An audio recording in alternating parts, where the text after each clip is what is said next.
طارق جمیل صاحب پہ مجھے بہت ترس آتا ہے، کیونکہ میں ان کے مجاہدے جانتا ہوں، کیسے زندگی میں دولت کو لات ماری ہے انہوں نے، کیسے مجاہدوں میں ٹائم گزارا، پوری زندگی تبلیغ میں چل چل کے پہیا بن گئے. آج ہر دوسرا آدمی یہ لینڈ کروزر میں گھومتے ہیں، یہ بھائی وہ کروڑ پتی خاندان میں پیدا ہوئے ہیں، پھر بھی انہوں نے دولت کمائی نہیں، جو کچھ ملا باپ کی وراثت ہے. تو اس پہ کیوں تنگ کر رہے ہو کسی کو؟ آخری عمر میں، بڑھاپے میں ان کا احترام کرو. کوئی علمی کسی پہ کوئی اعتراض ہے تو وہ شائستہ انداز میں بیان کر دو. اچھا، آج کل سوشل میڈیا پہ کسی کی رائے کے خلاف کوئی بات کرو تو فوراً یہ پیسے لے رہا ہے، یہ ڈالر لے رہا ہے. تو یہ بہت آج کل ایک چل رہا ہے کہ کسی پہ کچھ بھی الزام لگا دو، ڈالر خور، ڈالر لیتے ہیں یہ. تو گورنمنٹ پہ کسی پہ کوئی الزام لگانے پر پابندی نہیں ہے، آپ لگا دیں پابندی. جی الیہم فلنا، ڈالر اتنا امریکہ بھی فالتو نہیں بیٹھا ہوا، یا حکومت بھی کہ وہ فری پھوکڑ کے ڈالر بانٹتی رہے بیٹھ کے. جب بھی کوئی دلیل سے بات کرے نا، اس کا جواب دلیل سے دیا کرو، پروپیگنڈے کا شکار مت ہو.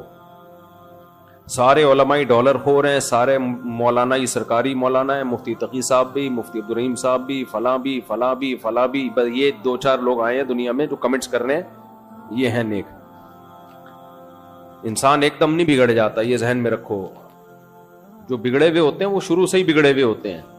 نجاشی نے، جعفر طیار نے جب حضرت ابو سفیان نے ہرقل کے سامنے کہا کہ ہم پیغمبر پر ایمان لائے ہیں، تو ہرقل نے کیا کہا تھا؟ کیا انہوں نے زندگی میں کبھی جھوٹ بولا ہے؟ تو حضرت جعفر طیار نے کہا نہیں. تو بادشاہ نے کہا یہ نہیں ہو سکتا کہ کسی نے زندگی پر جھوٹ نہ بولا ہو اور بولنے پر آیا تو اتنا بڑا جھوٹ بول دیا. تو یہ جتنے بھی علماء ہیں، یہ زندگیاں ان کی ماضی اٹھا کے دیکھو، کس قدر مجاہدوں میں انہوں نے ٹائم گزارا. آپ ان کی موجودہ حالت کو دیکھ رہے ہو. مولانا طارق جمیل صاحب پہ مجھے بہت ترس آتا ہے، کیونکہ میں ان کے مجاہدے جانتا ہوں، کیسے زندگی میں دولت کو لات ماری ہے انہوں نے، کیسے مجاہدوں میں ٹائم گزارا، پوری زندگی تبلیغ میں چل چل کے پہیا بن گئے. آج ہر دوسرا آدمی یہ لینڈ کروزر میں گھومتے ہیں، یہ بھائی وہ کروڑ پتی خاندان میں پیدا ہوئے ہیں، پھر بھی انہوں نے دولت کمائی نہیں، جو کچھ ملا باپ کی وراثت ہے. تو اس پہ کیوں تنگ کر رہے ہو کسی کو؟ آخری عمر میں، بڑھاپے میں ان کا احترام کرو. کوئی علمی کسی پہ کوئی اعتراض ہے تو وہ شائستہ انداز میں بیان کر دو. کیسی انگلیاں اٹھا رہے ہیں دربار میں جانے والے. کبھی 1 روپے کے لیے کسی سرکاری دربار میں نہیں گئے ہیں، وہ 1 روپے لینے کے لیے بھی نہ کسی سے ملے ہیں. جب ملے ان کو تبلیغ کرنے کے لیے ملے ہیں. وہ مبلغ ہیں، دائی ہیں. اور یہ جتنے لوگ اعتراض کر رہے ہوتے ہیں نا، خود ان کا ذرا سا بھی کام ہونا تو پھر دیکھو یہ کیسے درباری بنتے ہیں. یہ تو جس کو باپ سے دولت ملی ہے اس کو بھی چین سے نہیں جینے دیتے. باقی کوئی اعتراض ہے کرو. ہاں کچھ یہ ضرور ہے کہ ایسے مشہور لوگوں کو بعض دفعہ کچھ دائیں بائیں لوگ کیش کرا رہے ہوتے ہیں. دائیں بائیں کچھ لوگ ایسے ہوتے ہیں جو ان کے نام کو استعمال کر رہے ہوتے ہیں.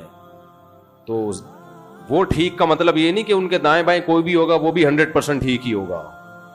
بہت ہم نے بھی اپنے ساتھ دیکھا ہے. ہم تو اتنے بڑے آدمی ہیں نہیں، لیکن ہمارے نام کے منجن لوگ بیچ رہے ہوتے ہیں. ہمارے نام پہ کیا کیا 2 نمبریاں ہو رہی ہوتی ہیں. لیکن مولانا کو ہم ذاتی طور پہ جانتے ہیں، سخاوت کا دریا ہے، غریبوں کے لیے، مساکین کے لیے. اخلاق ان کے دیکھو یار، اتنا حوصلہ، اتنی برداشت میرے اندر تو نہیں ہے، صحیح بتا دو. عبادت گزار ہیں، تہجد گزار ہیں. تو لیکن طنز دیکھو ہر دوسرا آدمی مالداروں سے ملتے ہیں، غریبوں سے نہیں ملتے. تم نے ملتے ہوئے دیکھا ہے ان کو؟ غریبوں سے ملتے ہیں کہ نہیں ملتے؟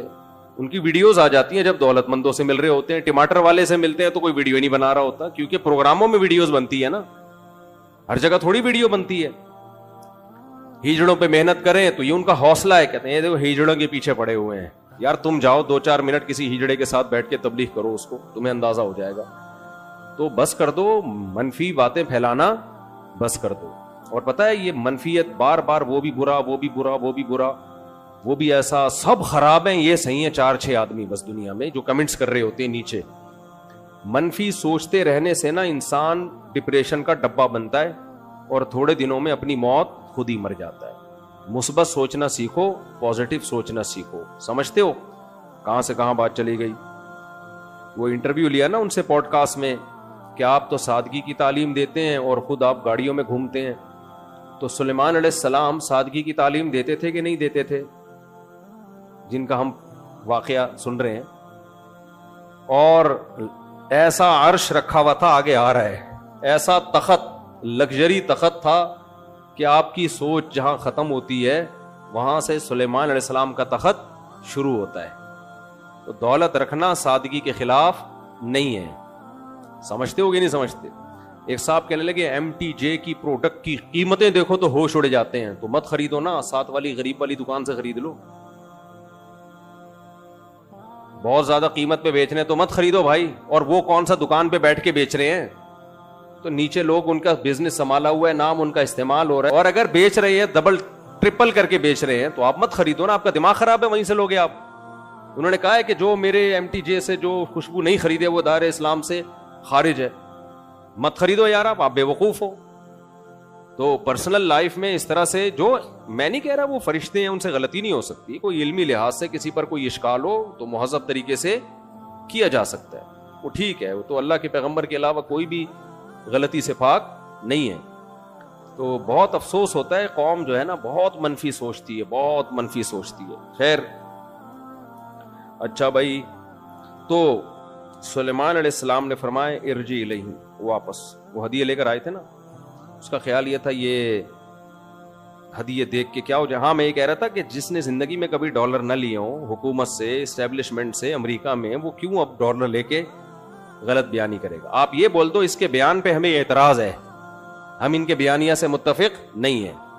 یہ نہیں بولو کہ ڈالر لیے ہوئے ہیں, یہ نہیں بولو. اور آج جو بول رہے ہیں کہ وہ انہوں نے فلاں سے ڈالر لیے ہوئے, یہی بات جب وہ ان سے مل رہے تھے تو وہ کہہ رہے تھے انہوں نے فلاں سے ڈالر لیے ہوئے ہیں. یعنی یہ بھی ڈالر دے رہے ہیں, وہ بھی ڈالر دے رہے ہیں, تو یہ سب سے ڈالر لے رہے ہیں. اور یہ نہیں ہوتا بھائی. جب ان سے ملے تھے انہوں نے ڈالر دیے تھے تو یہ والے تھوڑی دیں گے, بولیں گے تو اس کا آدمی ہے. پھینکتے رہو پھینکتے رہو, گورنمنٹ کی طرف سے کوئی پابندی نہیں ہے پھینکنے پر. اچھا بھائی, تو ہم چلتے ہیں. تو سلیمان علیہ السلام نے فرمایا ارجع, واپس. آپ ان کی رائے سے اختلاف کرو, سیاست میں بھی اختلاف کرو ان سے. ہم یہ نہیں کہہ رہے جو ان کی سیاسی موقف ہے آپ اس کی حمایت کرو, نہ, آپ اختلاف کرو ان کے سیاسی موقف سے. آپ بولو آپ کی جو سیاسی رائے ہے ہم اس سے متفق نہیں ہے, 100 دفعہ کرو. یہ نہیں بولو کہ آپ اس رائے میں مخلص نہیں ہیں, آپ پیسے لے کے یہ رائے دے رہے ہیں. یہ بہت بڑا الزام ہوتا ہے, پیسے دے کے بیانیاں بدلنا. یہ کوئی بہت ہی غلیظ پلید آدمی ہوتا ہے جو یہ کام کرتا ہے. یہ کوئی بہت زیادہ اس کے لیے گندا ہونا پڑتا ہے, جو اچانک نہیں ہو جاتا, جو پیدائشی گندے ہوتے ہیں, باپ دادا سے یہ چیزیں سیکھی ہوتی ہیں. ہرقل نے کہا تھا ابو سفیان سے 40 سال کسی نے جھوٹ نہیں بولا, اور وہ جھوٹ بولنے پر آئے تو اتنا بڑا جھوٹ کہ میں اللہ کا پیغمبر ہوں. یہ نہیں ہو سکتا. کسی نے زندگی میں کبھی چوری نہ کی ہو, اچانک بینک میں کروڑوں روپے کا ڈاکہ ڈال دے, ایسا نہیں ہو سکتا بھائی. شروع میں چپل چوری, پھر آہستہ آہستہ یہ بڑے بڑے جو ڈاکو ہیں نا جو آگے تک پہنچ کے ہمارے